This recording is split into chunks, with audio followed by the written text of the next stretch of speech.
Welcome, everyone. My name is Bart Sharp, and this show is Becoming Quantum Conscious as we explore all forms of consciousness of different varieties on this show. And we are at United Public Radio Network, UNPR, and UFO Paranormal Network out of New Orleans, Louisiana, in that beautiful city. Yesterday they were celebrating Mardi Gras, so there were parties in the streets, and everybody's sweeping it up and getting their ashes put on today in that lovely city. Would think that those people. And today we have Ricardo Gonzales, a longtime friend. We've done some wonderful projects together, and he just has a variety of experiences, which an hour will hardly cover it. But I'm going to read you a little bit of a description of Ricardo or his bio. Ricardo Gonzales, founder of Finding Your Life Path Company and president of the Austin Metaphysical Academy. Ricardo is a master psychic reader. He has recently been certified as a master level psychic due to his vast service in the metaphysical readings and teaching. Ricardo is a native Texan, born and raised in the western region of Texas in Abilene, where everything is really flat.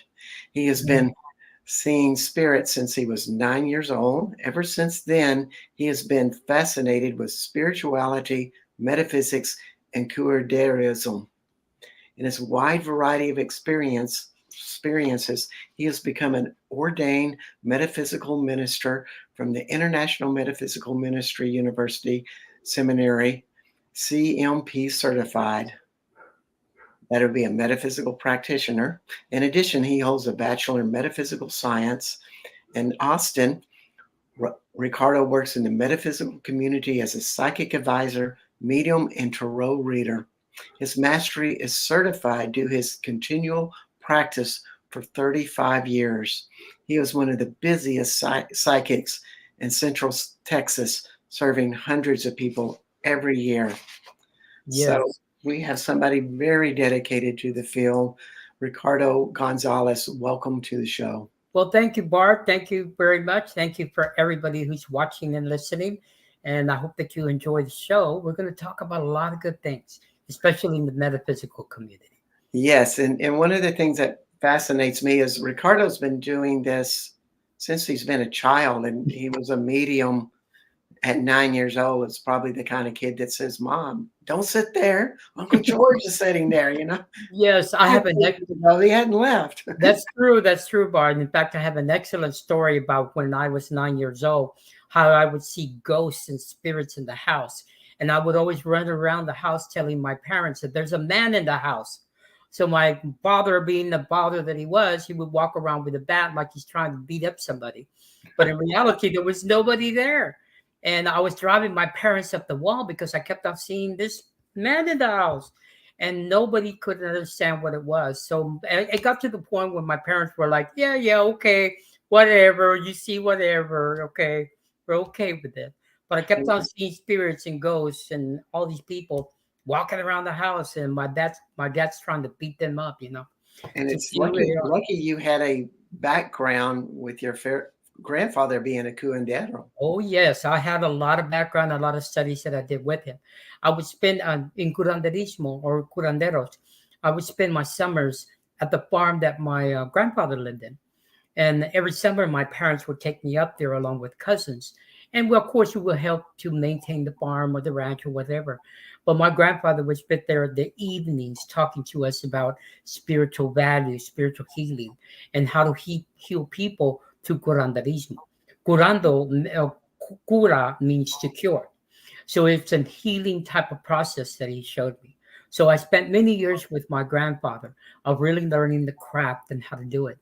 And of course, as I became older, I decided to walk away from it or from my grandfather because I was a little bit more mature. You know, I didn't have to spend the time over there with him.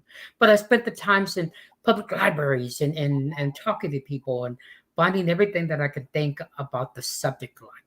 So there was a lot of background that I learned about it, and it was fascinating Yeah. work. And I still find it fascinating as time. Yeah, yeah. So, could you tell me? I have two questions at once. Sure. The origins of where this came from, and really what the source is, Okay. Yeah. and as well as what are some of the basic values that your grandfather taught you? Sure, no problems at all. Well, curandero or curanderismo is basically a practice that happened and came from the Latin America. What it is a practice from the regions that came through. This is what occurred back in the 17th and 18th century. People would get ill and sick, and it would take about 2 or 3 days of traveling time just to go see a doctor. Well, as time progressed, the community in the Latin America said that there has to be a different way to cure or heal somebody. So they started developing ideas, tips, healing ways, and processes. And this is where the development of this community called curanderos came through. A Mm, curandero is male figure, a curandera is female. So basically, what we were trying to do is heal people. They would do things such as heal the animals, or maybe a pregnant woman, or maybe there was a child that would have a sore throat or a cough. So different methodologies and different ways were being built. These traditions came through from generation to generation, and this is where the curandero community and society came through. In the United States, it's only been here for about 125 years. So, in our eyes, in our ways, it's a very fresh thing to do here. And there's a lot of methodologies behind it. There's a lot of services that you can do. And it was all based because people couldn't get to their doctor right away. They needed to cure whatever the ailment was. So we right. found things such as plants, or maybe healing from animals, or maybe there was a way that you could use oils, or maybe there was something that you could do with a massage from a broken arm or a rib that's out of place. Was And these, was was there also a just hands-on healing or something like that type of modality along with that? yes, there was. What we call nowadays is Reiki. Back then, they didn't have that name or entitlement. Hmm. They just notified it or used it as energy healing. That was the actual talk and recommendation of doing that. So if somebody has some kind of ailment that was going on with depression or an emotional state, they would Mhm. do energy healing. And of course, today's world, we call it Reiki. And back then it was Mm. energy healing. So that was that kind of healing that would come across. A lot of these were natural bases. It was done naturally. It was done by something, whatever the situation was. So if you had a sore throat, they would use herbalism in order then to figure out what herb would be great to heal the sore throat. If Yeah. it was a broken arm or a dislocated shoulder blade, they would use massage to kind of put that blade back into place. Mm. If somebody was feeling depressed or down and out, or they didn't know how to feel, this is where the energy healing will become, or what we call nowadays is Reiki. And this Mm. is where it actually came. So we became natural healers, and we pulled several modalities from different things, different talks, different Mm. situations. And yes, we brought religion in it. We brought Would those I'm just thinking of Reiki. I'm not a Reiki practitioner uh myself, but of course they use symbols that, you know, of course, channel in a source of energy. mhm. What would be some of your sources of energy? Would it be something like the earth or the sun or something Yes, elemental? yes, something the earth and sun. But what we would also do is bring saints, angels, and deities. Hmm. Because an actual healer, a curandero or curandera, knows how to pull those energies in during a treatment. Wow. So they knew the philosophy and how to do it and what you needed to do. You Hmm. know, meditation was a big deal in order for us to do the work. So the people who do this kind of work, they literally meditated for about an hour in the morning before they get started with any kind of work.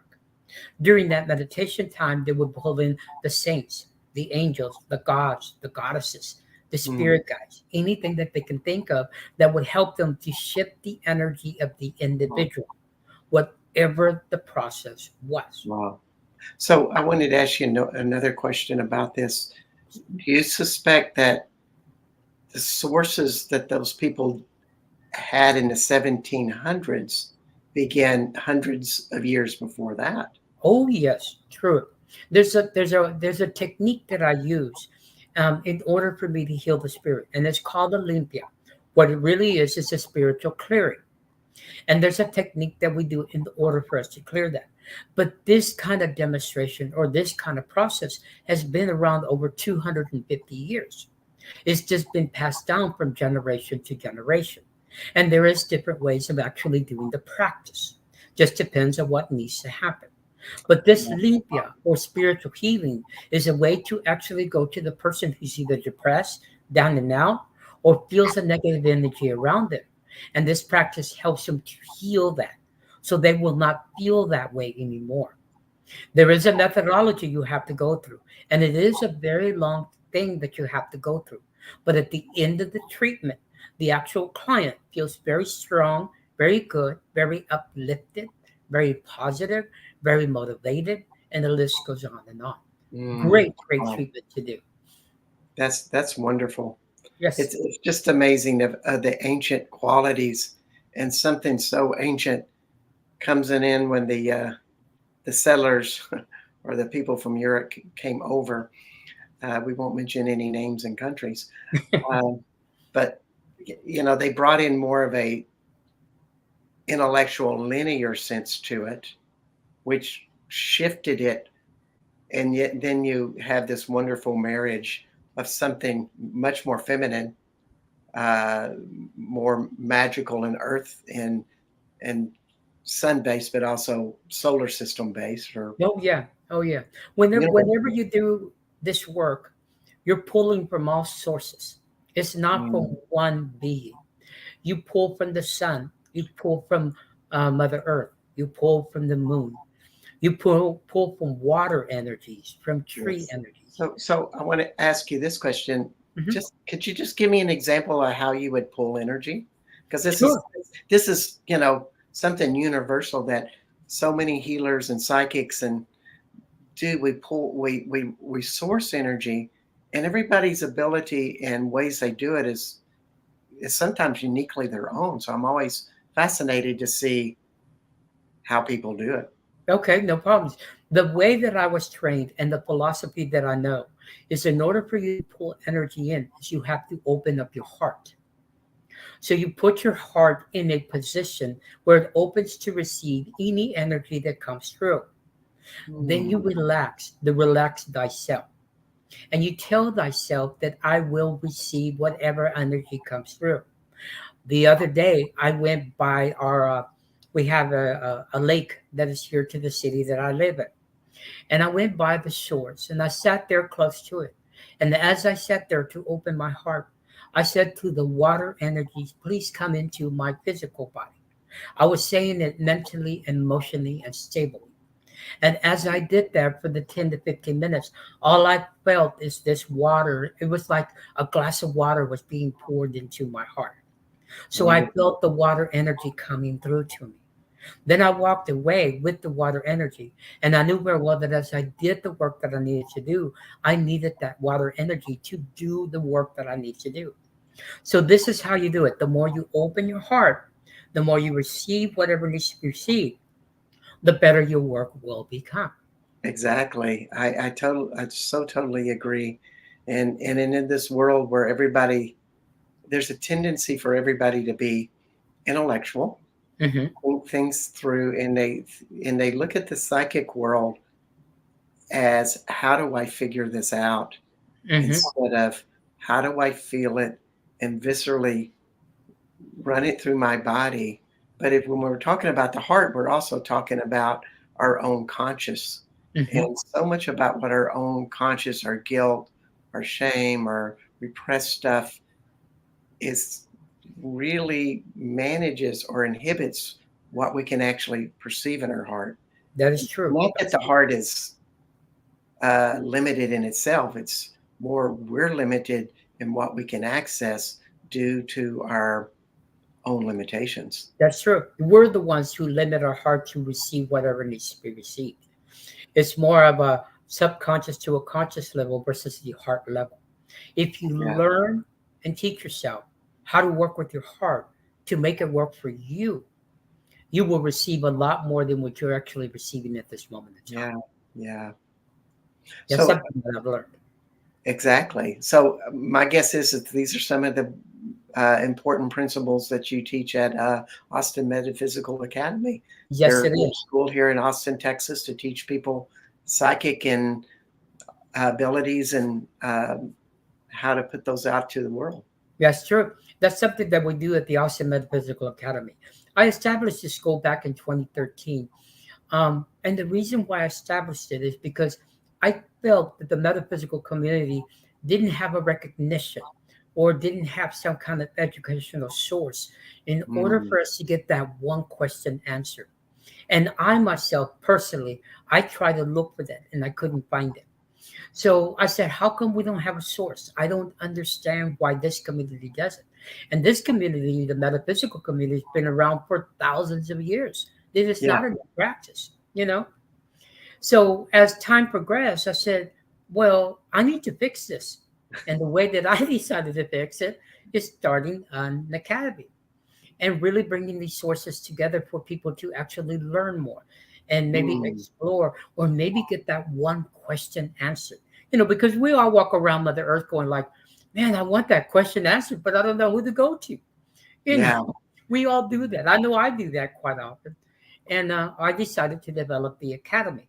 So since 2013, I've had over 420 people come through the school for some kind of certification, idea, thought, or something mentoring or molding, or maybe get that one question answered. So it's a very good, strong academy for those who are in the metaphysical world. Yes, yes. I remember one of your first students 7 or 8 years ago. Ricardo and I used to do metaphysical fairs together. There were Mhm. 8 to 10 years ago. There were a lot of them in Austin, and we were in his first circles. And seeing his first student there was a young man about 25. It's so cool. His father was kind of off to the side, watching his son take this big step to a new profession. That Uh, is true. and I just thought it was just amazing how much pride there was. You know, so many of us, when we're psychics, either we're very grandiose about it or we're afraid to get out of the closet, one of the two. That's true, and that's something that I learned about having and holding the academy. I remember when this young man that Bart's talking about, you know, he came and he was leery at the beginning, but then as time progresses, the more comfortable he became. He got to a point where he approached me and he says, "I want it all. I want to learn Mm, everything you got, everything you can say, everything. I want it all." So he did, and he went through the process of going on and he even taught for the academy for a short period of time as wow. time progressed. But you know, the thing that I like about the academy and being a psychic or really trying to get yourself developed is really opening the first door, and that first door is from fear, trying to get away from fear so you can see yourself in a different light and merely move yourself forward. And once you can get out of fear mode, I promise you the door is wide open. You learn so many things in this community. Even though that I have 35 years in doing this kind of work, I'm still learning something new almost every other day. Yeah, You know, yeah. something that I didn't see, or maybe I didn't see it that way. Oh, So there's a lot behind I so agree with you it. with that. That we're always learning, and there's a man named Anthony just made this wonderful comment. And if you do have comments and questions for uh, Ricardo, please type them out on the chat. And I know some of you are on chat, some of you are on radio. But he says, Anthony says, very true. We all have some type of questions that we search for, and to have a source to go to is very rare. True. And it's so true that we're we're looking at books, but to find somebody that is I don't know what the male version of a crone is, but somebody with experience. Um, we it's a precious gift, Hmm. and we're both in communities in Austin that we serve as the elders, Hmm. that we hold that place, and you have a brick and mortar business, as they say. Uh, Yes, I just teach classes out of Casa de Luz, a vegetarian community, very but good. we there's this interaction, and I just keep seeing this with the people in their 20s and 30s, of that curiosity to learn more. Oh yeah, oh yeah. And this, even though that I might be a senior or they're calling me a master, I'm still learning more than what I thought. It's so funny. I had a client who called Yeah, me from Idaho let yesterday. me think. Hang on. Yes, Let me yes. tell you why Ricardo calls himself a master. This was not something he put on himself, but the community bestowed him with that title due to his 35 years of experience as a psychic, as a reader, curandero, and all of these other talents and things that he has developed. And that's a one thing, is Ricardo has been a psychic. It came to him. He did not start practicing seeing ghosts. They showed up. However, all of these other tools take this really magical consideration called practice and learning. That is true. And that's something that I have learned in doing this work. It was so funny. I was talking to a client yesterday who's from Idaho, and he approached me saying that, look, you have so much information, you need to dump your brain into my brain. And I started laughing. I said, well, I don't know if I can do that, but I can coach you and teach you and mold you and help you. So he was very grateful for that. And Yeah, he's very, very true. He does understand that sometimes you just got to get that person to answer that one question that's burning. and It's it just, is funny because because I've known you for a while. Ricardo and I were a little history. We ran the Holistic Chamber of Commerce for a couple of years together. mhm, mhm, And one class that he led, and I kind of was the assistant, was a business class. And we just answered business questions once a month for 2 hours. Anybody could come in and talk about their business and get answers. So at the end of it, Ricardo would always say, I think we helped somebody today. yes. And this is kind of separating just people who have knowledge and sincerely wish others to evolve, as opposed to a guru. Hmm. That there's not much vested interest in our personal stuff with it. And of course, I'm not saying we're perfect, but there are thousands of people at that level that are just normal, everyday people that are not the major leaders the world in the world of spirituality, that are the gurus. Hmm. That's true. It's a totally different world, and as you're looking for teachers, you might want to consider who's in your neighborhood, That's who true. does have that knowledge that I just like to hear from. That's true. That is so true. Yes, and there's hundreds of people, especially those who are mature. I will leave it at that. Um, Those who are mature, there's a lot of people with great experience out there that really can help you, inform you, mold you, and mentor you. You really got to work with them. In fact, I work with some people who are in the curandera world or in the psychic world who are older than I am, and I still Wow. learn the lessons from them. And there's some things that I get from them, and they real good, fascinating information. Like I said, every single day, almost every other day, I'm learning something new, or Yeah. I'm exploring something new, Or or it's or something that nobody really has. You haven't read it in a book, but when you hear it, it comes through your own accommodations of knowledge, and you come up with something totally different that nobody else has heard, or that think that nobody else has heard. And you, of course, when it feels true, it's a good idea to speak it. And after Hmm. you speak it, it opens other people up, or you start seeing it all around you. That's true. That's true. That's true.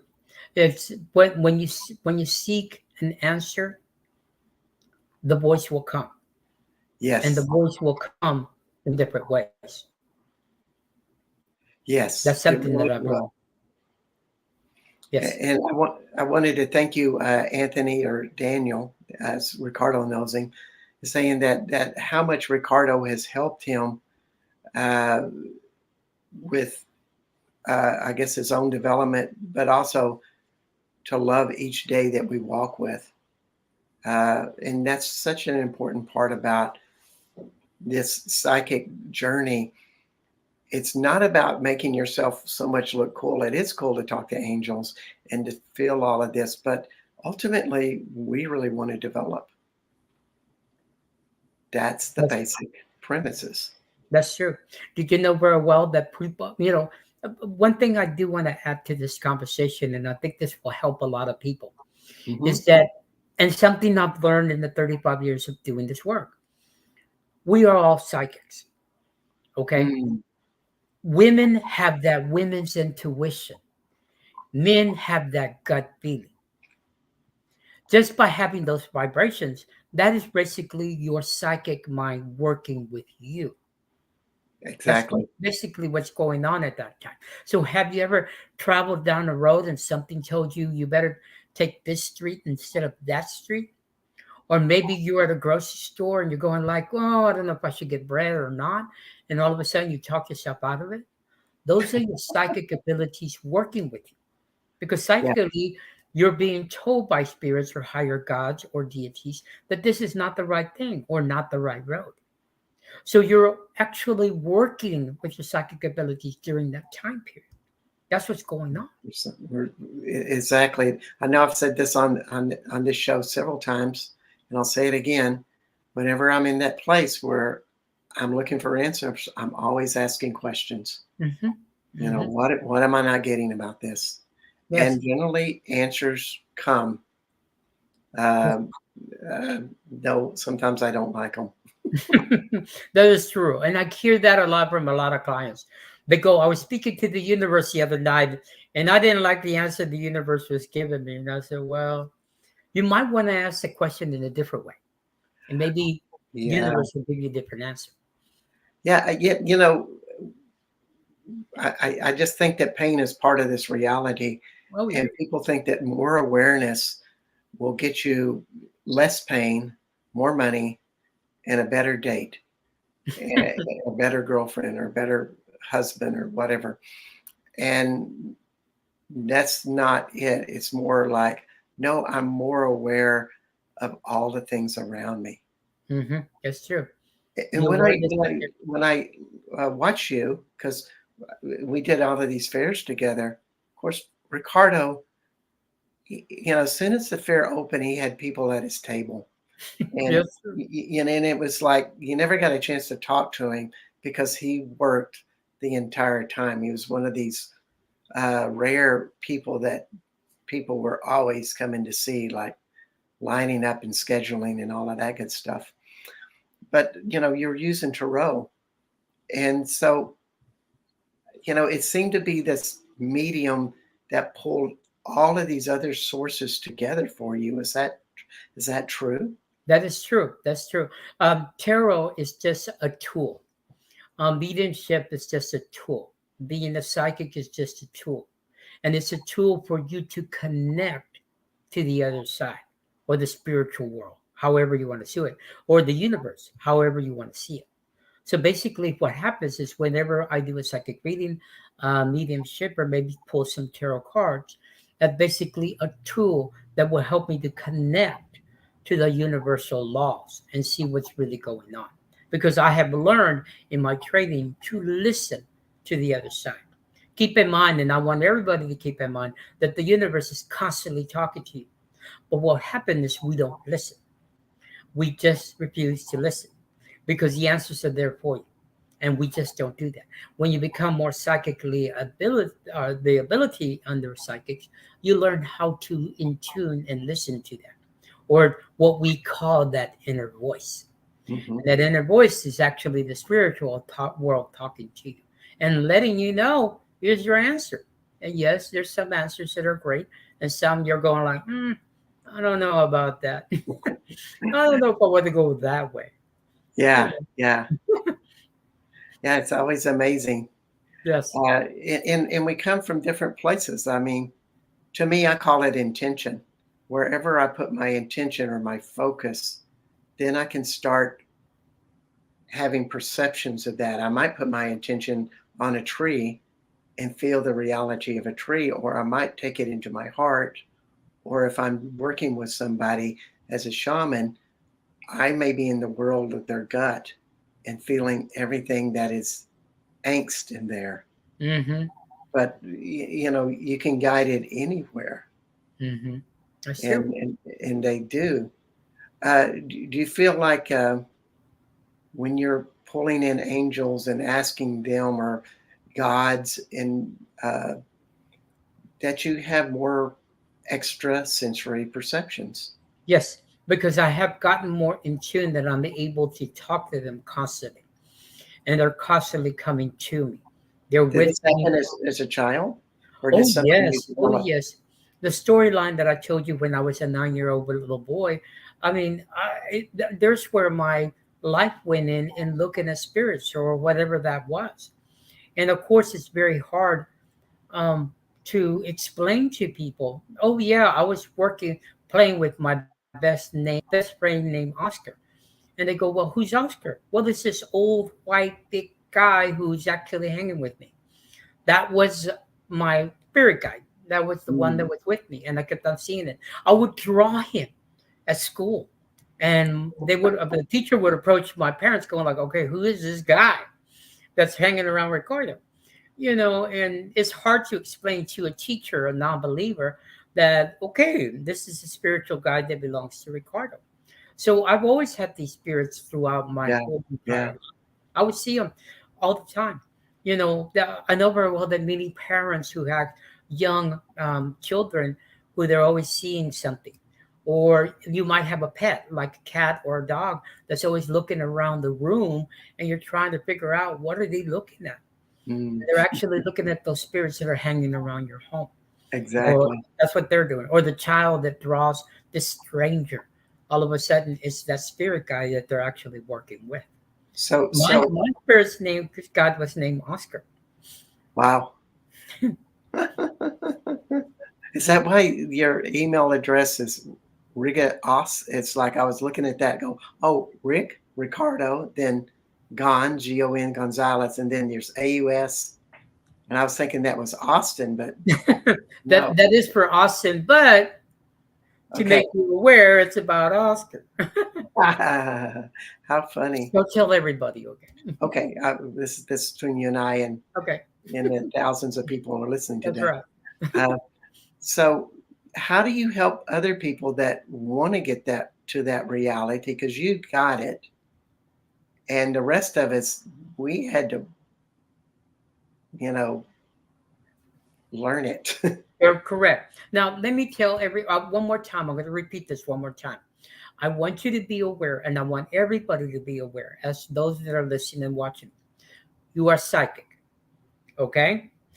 That intuition, that philosophy, that way of thinking has been with you ever since you were born. Now, what happens is a lot of people do have that recognition right off the bat, and some people don't.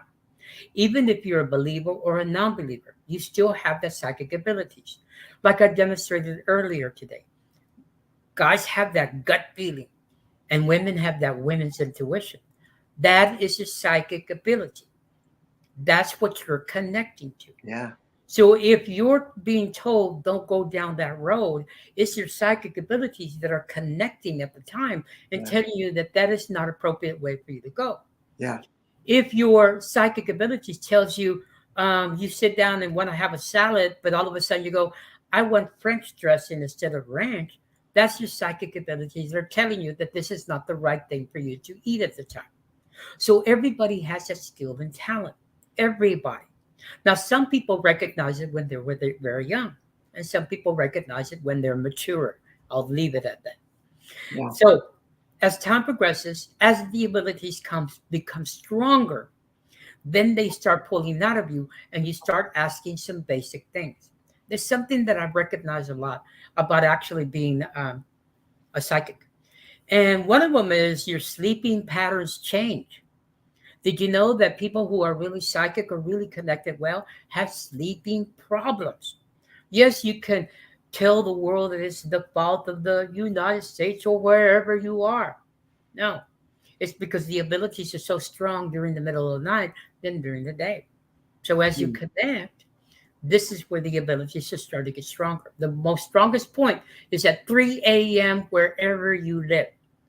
Wow. 3 a.m. That's the most strongest. And that's when a lot of psychics have a lot of struggle, man, of trying to fall back to sleep, or they toss and turn and trying to figure out what's going on because the connection is so strong during that time period. And Another, that's also the high point of our adrenal cycles at correct. 4 o'clock. So if we're off and we get psychic stimulations at an hour before that, that could make it really tough with people with sleep problems. So maybe dealing with adrenal might help these people as well. And and maybe that's what the problem is. They keep complaining or saying I'm having trouble sleeping, and they go get it analyzed by the doctor, but they don't take the time to learn. Is my psychic ability being turned on during the time period? And Yeah. they don't think that way, or maybe they don't understand that that is a possibility. Not sure. So that's Yeah. something that you have to do in analyzing the person. Another thing that I've also learned is people who are very connected, you feel shivers or crawling sensations or tingling or ringing in your ears. People who are very connected, they have these types of emotions that come through the body. That's because the connection is there, and the spirit or the universe are trying to talk to you from different angles. And people don't see it that way. We go to our doctor to figure out that I have shivers in the middle of the night. We're not exploring that you're really connecting on a metaphysical level. Now, another thing that people who are really connected psychically, they have sudden emotional swings. One Seven minute you're emotional, hang on, 7 emotional swings. yes, you do. You have a lot of emotional swings. So let's say this morning you were happy and you wanted to go conquer the world. And then this afternoon, oh my God, I hate everybody. You're go, Mm. or you go have lunch with somebody and you're just so emotional. Or maybe you watch that movie, or maybe you watch that drama and you're just starting to cry. Or maybe you sit at home and you cry and you don't know why you're crying. Mm. These are the actual emotions that are going through, especially if you become more psychic and more connected. And this is one of the actual things that's going on with you. Yeah. Another thing that I've learned about being a psychic is old issues keep coming back. Old issues keep coming back.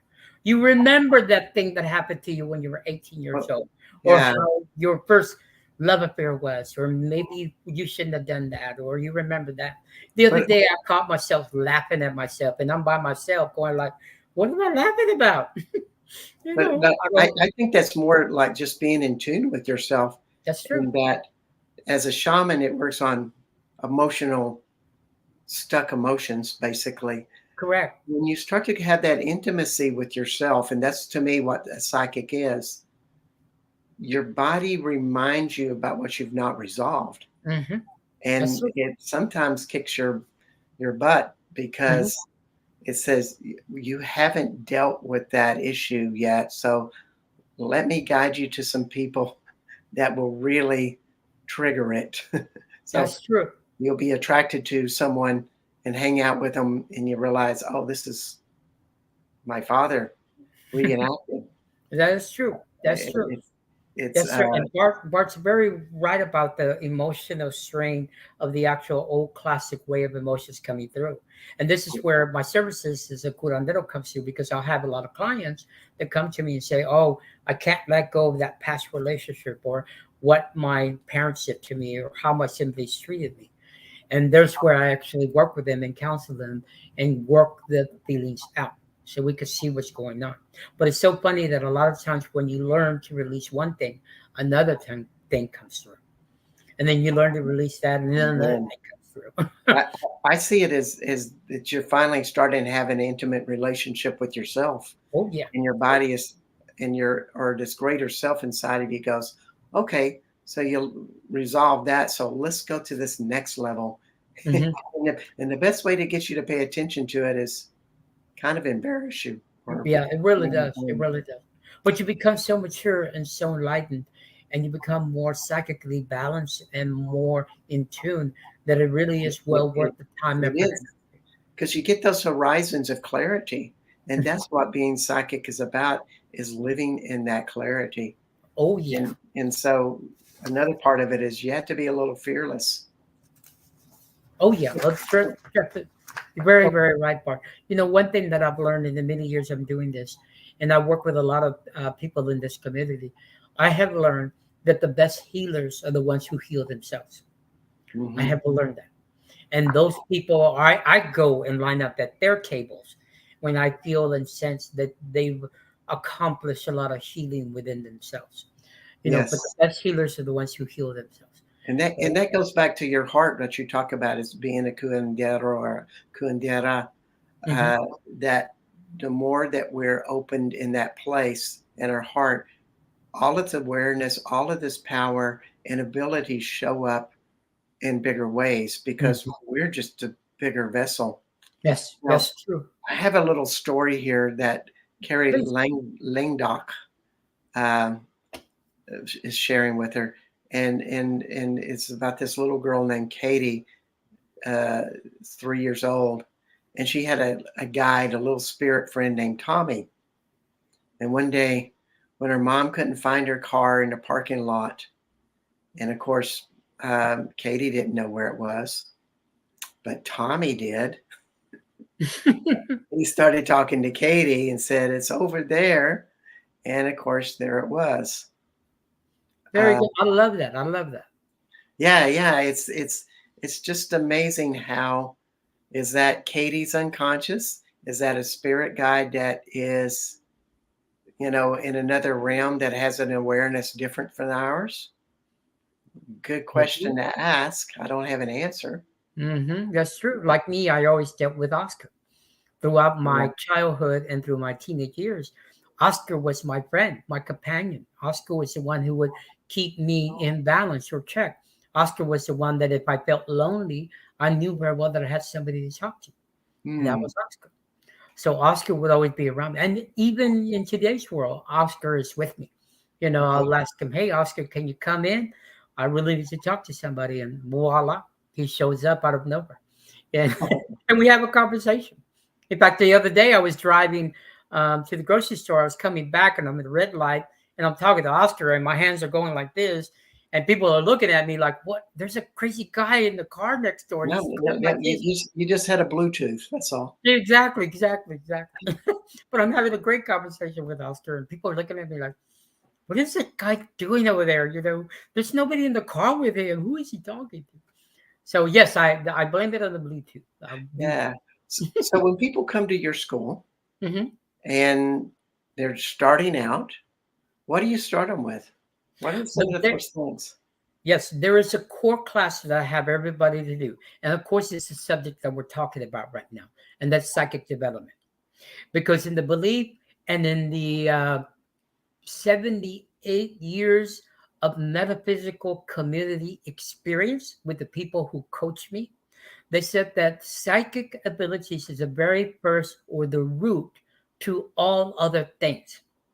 So if you want to be a Mhm. Reiki master, if you want to be a shaman, if you want to be a curandero, if you want to be a medium, if you want to be a tarot card reader, you must start with the ground root. And the ground root is psychic development. So every time I have a student that approaches me for anything they want to talk about, I always direct them by doing psychic developments first before we do anything else, because you need to know the basics. It's Mhm. like, you want to make a cake. Well, if you don't know how to put a recipe together or how to find the ingredients, how are you going to make that cake taste great? You know?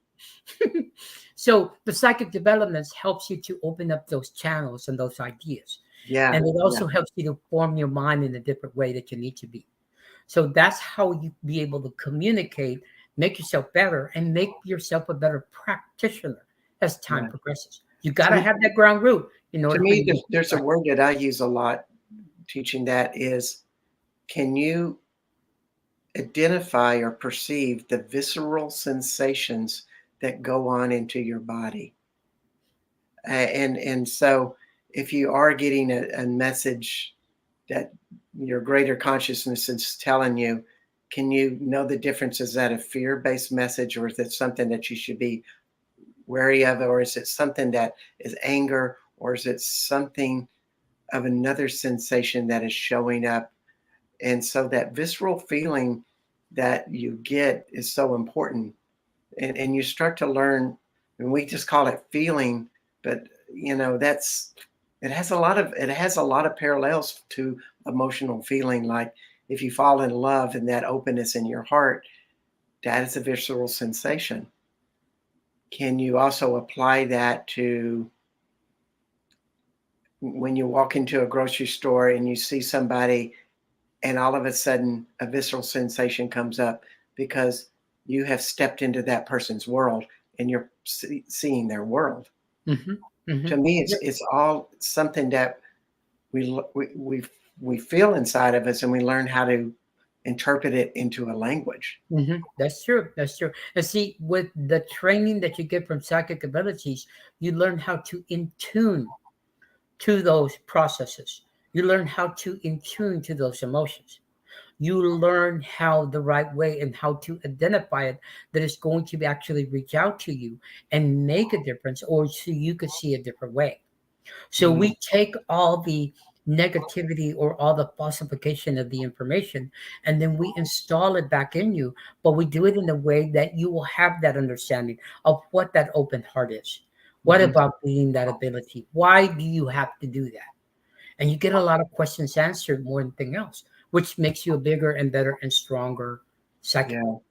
Yeah. And also another aspect is about being fearless. Yeah. Uh, in other words, I see so many people who listen to people's problems, and they're interacting, and they seem to take it on because they say, "Oh, that's awful, that's terrible," as opposed to, "No, I'm just having a perception of what your problems are, and they're That's not true. my problems. Therefore, I have no obligation to be in ownership of them." That's true. That's why at the end of my sessions, I always tell people, what is mine, and what is yours. Yeah, And that helps that situation too. But see, this is what psychic development does. You learn to in tune. You learn to look at the processes. You learn what needs to be done. You learn not to take it personally, mhm, and make it aware that these people have the situation or the problem or whatever they're seeking for, yeah, whatever information yeah, they're seeking for. exactly. And as we grow, as something that you said that I just want to reiterate for the Mhm. audience, is you start to have a growing relationship with a lot of other beings, and you learn what they feel like. Sometimes you learn what their voice is because you're a medium, and all of this stuff comes through a voice. But for other people, it might be a vision, it could be just a sensation, it might even come up as your own voice, but it has a very different vibration to it Mhm. that would kind of be called channeling Mhm. in some way, shape, or form. But we continually just get a team that grows and grows and grows. Mhm. Mhm. And I'm always fascinated with who's the team. Like lately, a friend of mine has been encouraging me to bring in my mother and father and grandfather, grandmother, and ancestors as be a part of my team and they seem to be coming from the same realm as angels and other beings from those realms, that they they come in and help me do things. That's true. That's It's true. it's so amazing. That's true. That's something that happens whenever I go into mediumship, where I actually learn how to bring the ancestrals in. In curanderismo, we learn how to work with your ancestors because we feel, and the philosophy that we carry is the ancestors have your backbone or they have your back for whatever needs to happen. So we learn how to work with them. We learn what needs to happen in order for them to be in tune with you to make things bigger, better, and stronger. So there's a lot of work that needs to happen for those attunements to take place. There really is, and it's a growing relationship. And it's one part of your psychic abilities is that when you have a team, they're coming into your reality and expanding what your consciousness is. They're there to help. They're there to help, and they're going to help you as much as they can. So Yeah. it's a good job if you can actually go that direction. If there's anything that I would say to people is, do not judge whatever comes in, and have a level of trust with it, even if it doesn't make sense. And if it doesn't make sense, continue to ask questions. hmm That's true. That's And true. I agree with Bart very much. That is really a key component to really understanding the spiritual life and the metaphysical life and other things. You really have to do that. I always tell myself, let go of Ricardo, but move forward and understand what's there. And when I go into that process, all of a sudden everything starts making sense. mm. Everything. So, do you think your relationship with higher spirit has evolved and improved since you have taken on this path? Oh yeah, it's become stronger. It's become stronger. I'm now able to talk to spirit guides, angels, saints, relatives from the past to come in, and I can actually in tune myself bigger, better, and stronger by working with them. So Yeah, I do see myself becoming more stronger. I mean, I get woken up at 3:30 in the morning, and there's somebody standing at the edge of my bed, and I see them. I see them like I'm looking at you, Bart. I mean, I'm yeah. seeing them. Hey, I remember one night I was just so dead asleep, and it's like 3:45, and I hear something, and I see this person, and I remember I pulled the blankets over my head. I was like, I don't know what this is, and it made me panic right off the bat. But then as time progressed, I was like, wait a minute, you deal with all these spirits all the time. What's the big deal? But yeah, it just yeah. startled me all of a sudden.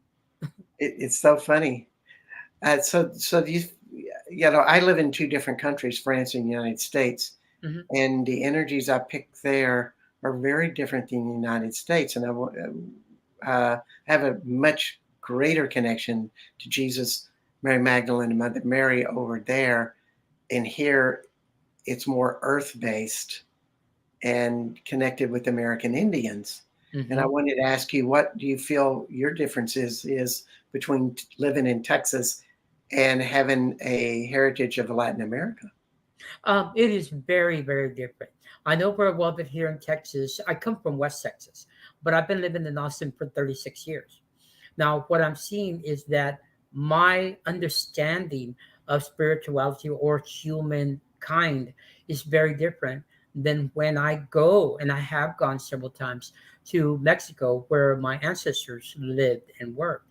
And I see that the philosophy, the understanding, I see the way that they see spirit versus the United States people who see it is very, very different than what it is here.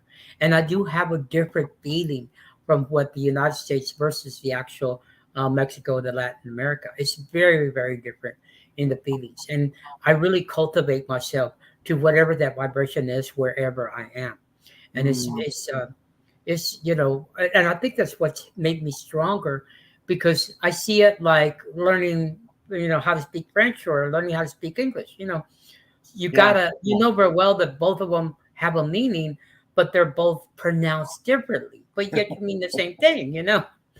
So that's Yeah, basically how I see it, you know, yeah, and it's yeah. really I'm always fascinating. fascinated with the Mexican energies, Yeah, yeah, oh, yeah. because I've gone a few times. It is a very it fascinates me, It is very and fascinating. this has been a really fascinating conversation. But sadly, it has to come to an end. Oh no, We're coming up to we our were 3 just o'clock getting hour. started. Yeah, yeah, yeah.